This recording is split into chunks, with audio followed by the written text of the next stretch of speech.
Welcome back everyone, this is GTA Failure. In our last video we ended right here on this tiny island with 411 coins.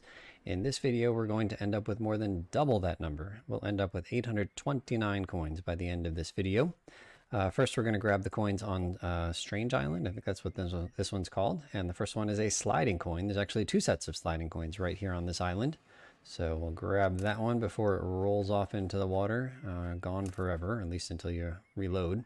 And then I'm going to save again. Here's the other set of sliding coins. This one actually is worth 3 coins instead of just 1. So there are 4 different sliding coin piles, and we've now seen 3 of them. Okay, so we'll come back over here. We'll dig some stuff up out of the ground, and we'll basically just head along this island. We'll go west, and then south, and then back east. Okay, so while you watch me gathering coins, I'll go back to the shorthike.fandom.com website and read a bit more about the characters that we met. Starting with Aunt May / Ranger May. Aunt May, also known as Ranger May, is first introduced in the car ride to Hawk Peak Island. She is a maroon bird and wears a pink dress and a sun hat. She can be found sitting near the campfire outside her cabin. Aunt May encourages Claire to climb to the top of Hawk Peak where there is reception so Claire can receive a call.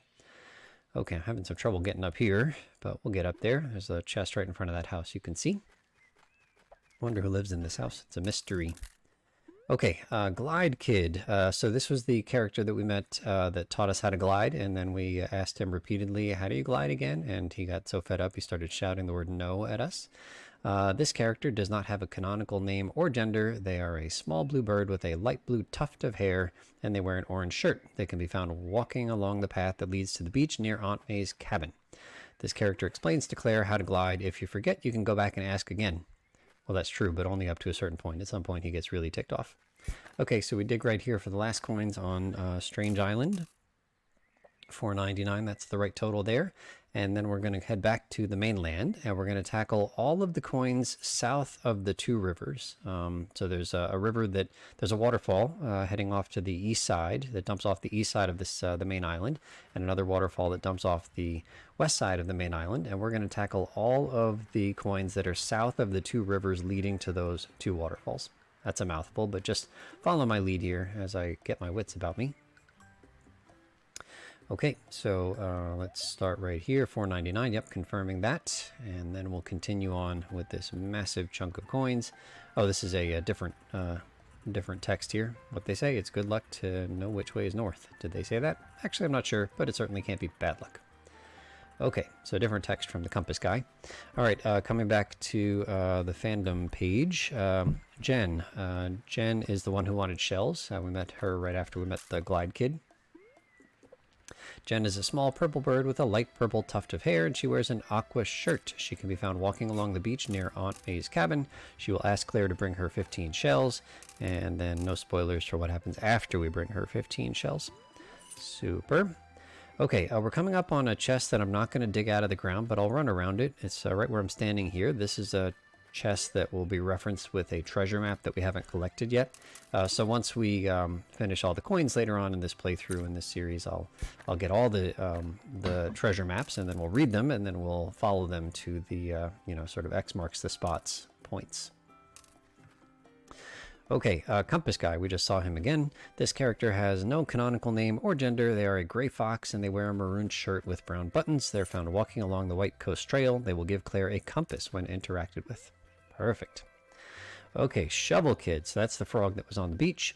This character has no canonical name or gender. Hard to see this chest right here behind the tree. You can see the painter, the artist there on the right-hand side. We will tackle that kind of fetch quest, the painter fetch quest, in a later video. But right now we are all coins all the time. Shovel Kid is a light green frog wearing a 2-tone orange shirt. They can be found sitting next to a sandcastle on the beach in between the White Coast Trail and Sid Beach. This next chest is really hard to see. It's behind the visitor center. I'll try to move my camera, but yeah, it's almost impossible. You can actually see this through some binoculars. I think I pointed that out in a previous video. But a bunch of coins there. We'll grab those, and then right on the top of this little mound here, just dig anywhere in here. I like how my dig thing is actually off. It's like just floating in space. That mark, it'll disappear. No worries. Okay, we'll grab the Animal Crossing star thing. and continue grabbing coins. When spoken to, the shovel kid will offer to give Claire their shovel if she can find them a smaller shovel that is better for sandcastles. The toy shovel can be found on a small beach. Well, okay, well, there's actually like 5 different toy shovel spots, and we will show you all of them later on. And then eventually we get the gold feather. It was our first gold feather in this playthrough on the top of one of the sandcastles. Okay, continuing along to the rock climbers. This one's really hard to see here. You can kind of barely see the chest through the arch. These characters can first be found at the rock wall on Sid Beach. The gray rhino has no canonical name or gender, and they wear a red and blue shirt. The maroon squirrel is named Tim, and he wears a green and blue shirt. The rhino will ask Claire if she wants to join the rock climbing club. If she says yes, they will tell her to climb the short wall and then the big wall once she has climbed the short wall. After she climbs up both walls, they'll tell Claire that they will see her at Hawk Peak. They're encountered again when Claire reaches the snowy area, with the rhino having reached the next cliff, but Tim has a breakdown mid-climb, suddenly afraid. The rhino attempts to soothe his fears, but tells Claire to go on ahead while Tim shakily gathers his confidence to finish the climb. They didn't point out that you can stand on Tim's head. It's good stuff. Okay, I think we just passed another Avery parkour race starting point there. So this is another treasure map chest that we're not going to grab, but if you're here, just take out your shovel and dig it up. But we'll come back for that one. We'll talk to this guy again. He says the same thing about going up to Outlook Point. Okay, and then continuing about the rock climbers, after a while you can find the 2 of them resting with the polar bear just after the cliff that they managed to surpass. They never actually reach Hawk Peak in the game, but the rhino tells Claire to show them the way up the following day, which is after the game has ended. Okay, next up, as we run through the forest here. So this is one of the rivers that I'm saying we could stay south of. So there's coins just north of us on the other side of the river, but just for organizational purposes, I decided to get those in a future video. So we're just doing everything south of this river and the river that leads to the west coast waterfall. Okay, Rumor Kid. This character has no canonical name or gender. They are a teal lizard, and they wear a 2-tone blue shirt.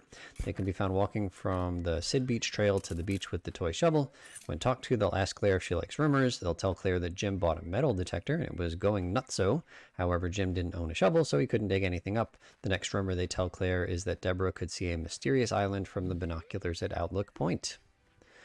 Okay, Ranger John is a white ram, and he wears a blue and gray shirt and a sun hat. He can be found sitting by the campfire at the visitor center. He sells golden feathers for 40 coins and a provincial park hat for 100 coins. He only sells 2 golden feathers, claiming that a boy came by earlier and bought the rest of his stock. I wonder if that boy is the tough bird who's going to sell us the feathers at a markup, 100 coins each instead of 40. Okay. This is us wrapping up the coins south of the rivers. Here's the second river, the Western Waterfall, and all the way up to 829. That was a haul. Holy cow. Thank you so much for watching, and we'll see you real soon.